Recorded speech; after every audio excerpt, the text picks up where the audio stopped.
This is a story about that time the neighbors of Kensington chased a famous firebrand out of town. There wasn't a word for it in 1972, but Jane Fonda was probably the first woman cancelled by the American public. You could say it was a social media debacle too. She was on a peace tour during the Vietnam War, and was caught mugging for cameras with the enemy even posing on an anti-aircraft gun used to target our planes. The images quickly ignited a firestorm back home. She was excoriated in the press for attacking U.S. soldiers, and providing comfort and aid to our foes. The backlash helped boost public support for an unpopular war that had been going on a decade by the time of Fonda's visit, a year after the infamous Pentagon Papers leaked. Most Americans were opposed to U.S. involvement, and starting to distrust the government. Indeed, numerous other stars and dignitaries had previously staged their own press junkets through Vietnam. However, Fonda's visit stunned the country. Not a good look, to put it lightly, cavorting as she did with the Viet Cong. In the face of savage backlash, Fonda stood her ground, insisting that anti-war did not mean anti-soldier. She has apologized numerous times. It hurts me and it will to my grave that I made a huge mistake that made a lot of people think I was against the soldiers, she has said of this incident. Her intent, she says, was not to shame those doing the fighting but to humanize the Vietnamese people. And to push back against the American government's lies and atrocities. I cared deeply for the men and boys who had been put in harm's way. I wanted to stop the killing and bring our servicemen home. Her message failed to make it through the din of outrage and rumors, many still circulating today. That she shot at U.S. targets while she was posing on the anti-aircraft gun. Actually, it was never fired during her visit.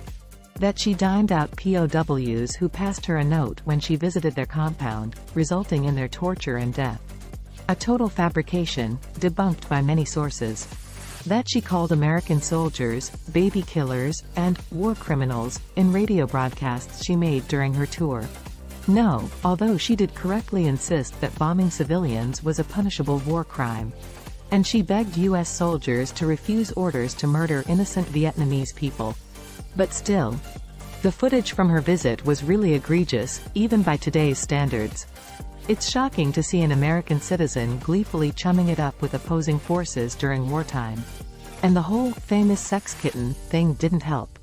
Here was this young Hollywood princess cozying up to our sworn enemy halfway around the world to piss off Uncle Sam.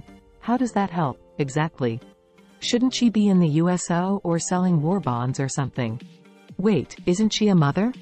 Fonda became the person America loved to hate. So it's hard to imagine what might have been going through Jane Fonda's mind when she thought it'd be a good idea to bring her anti-war stylings to Kensington in September 1972, a mere 2 months after her contentious trip to North Vietnam.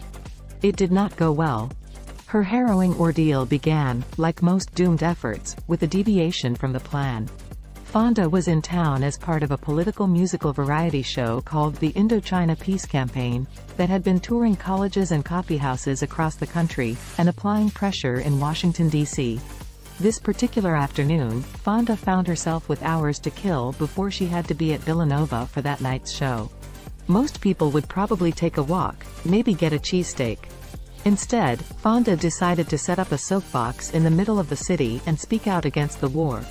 She and another cast member borrowed a truck and drove to the corner of Arbor and Tioga Streets, across from Philco. Soon, a crowd of hundreds gathered. As Fonda stepped up to speak, they turned on her, booing and hissing loudly. One dude waved a giant American flag from his porch across the street.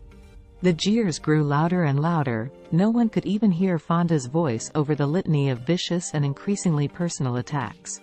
Eventually she had to flee the scene for her own safety. Afterward, a neighbor echoed common sentiments to an Associated Press reporter. What is she doing here?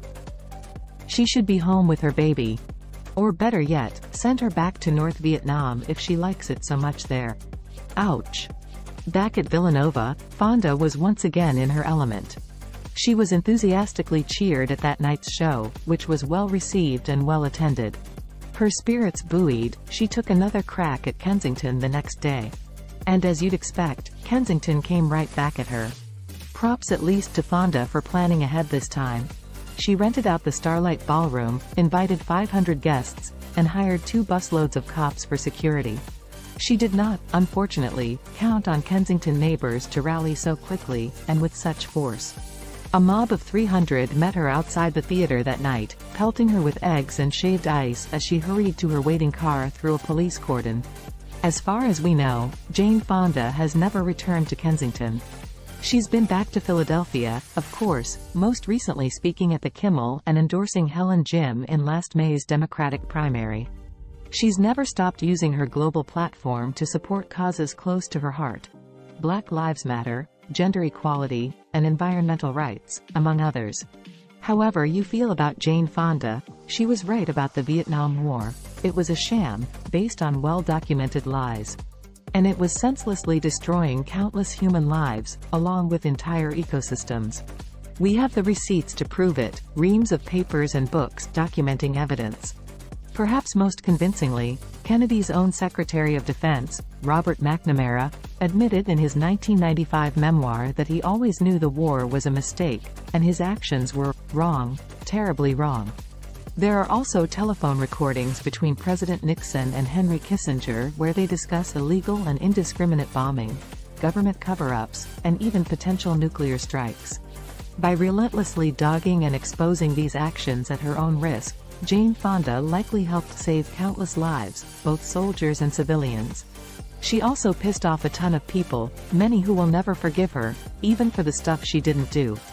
Fonda's career has nevertheless continued and even blossomed through the decades. Now in her mid-80s, she's fresh off an Emmy-winning series with longtime friend Lily Tomlin. She's got movies in the works and the 2024 election in her sights, where she'll be campaigning for climate-friendly candidates. She's never been happier. What do you think? This article is a local summary of Bob McNulty's original, Philadelphia story. Read more at Philadelphia Stories by Bob McNulty on Facebook. First published September 28, 2022 and featured in September 2023's local paper. Thanks, Bob.